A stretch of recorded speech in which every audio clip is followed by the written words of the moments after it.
آخری پیغمبر کا انکار کر دیا اور کہا کہ یہ نبی کیسے ہو سکتا ہے، نبی تو ہوتا تو بنو اسرائیل میں ہوتا، یہ عرب میں کیسے پیدا ہو گیا؟ اللہ نے کہا غضب پر غضب ان کے اوپر ہوا کیونکہ انہوں نے حق بات کا انکار کیا۔ ایک معنی مفہوم یہ ہے۔ دوسرا معنی مفہوم اس آیت کا یہ ہے کہ جب ان یہودیوں کے پاس عیسیٰ علیہ السلام آئے تب بھی عیسیٰ علیہ السلام کا انکار کیا تھا۔ یہاں پہ دو بار غضب ہے نا، باؤ بغضب علی غضب، یعنی غضب پر غضب یہ لے آئے اپنے عمل کی وجہ سے، اپنے کفر کی وجہ سے۔ عیسیٰ علیہ السلام جو کہ ایک نبی تھے ان کا انکار کیا، ان کے بعد جب پہلے آقا وسلم آئے ان کا بھی انکار کر ہی دیا، تو دو بار یہ غضب کے حقدار ہو گئے، دو بار غضب ان پر ہوا۔ ایک عیسیٰ علیہ السلام کے بھی انکار کر دیا اور پہلے آقا وسلم کا بھی، محمد صلی اللہ علیہ وسلم کا بھی انکار کر دیا۔ فباؤوا بغضب علی غضب، لہذا یہ غضب پر غضب کے مستحق ہو گئے۔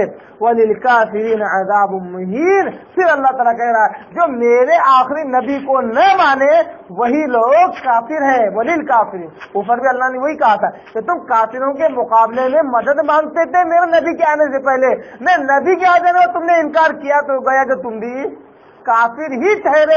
اسی طرح پھر اللہ کہا میں نبی کا انکار کر کے تم کافر ہو۔ وللکافرین عذاب مہین، لہذا کافروں کے لیے آخرت میں دردناک تکلیف دہ عذاب اللہ نے تیار کر رکھا ہے۔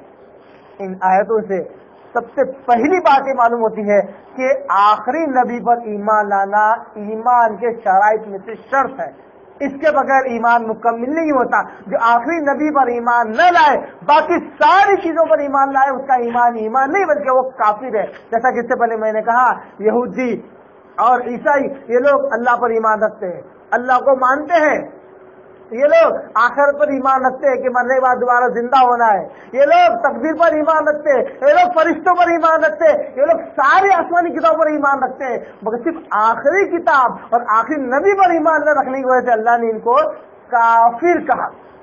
معلوم ہوا کہ ایمان وہ ہے جو لا الہ الا اللہ کے ساتھ محمد رسول اللہ پر بھی جس کا ایمان ہو اس کا ایمان ہے، ورنہ وہ کفر ہے، وہ آدمی کافر ہے جو کلمہ توحید کے دوسرے ٹکڑے کو نہ مانے یا اس کا اقرار نہ کرے۔ اللہ تعالیٰ دعا ہے کہ اللہ تعالیٰ قرآن کو سمجھنے اس پر عمل کرنے کی توفیق عطا فرمائے۔ اللہ تعالیٰ یہودیوں کے روش پر چلنے اور ان کے عقائد کو اپنے اندر لینے سے اللہ تعالیٰ ہمیں بچائے۔ وآخر دعوانا ان الحمد للہ رب العالمین۔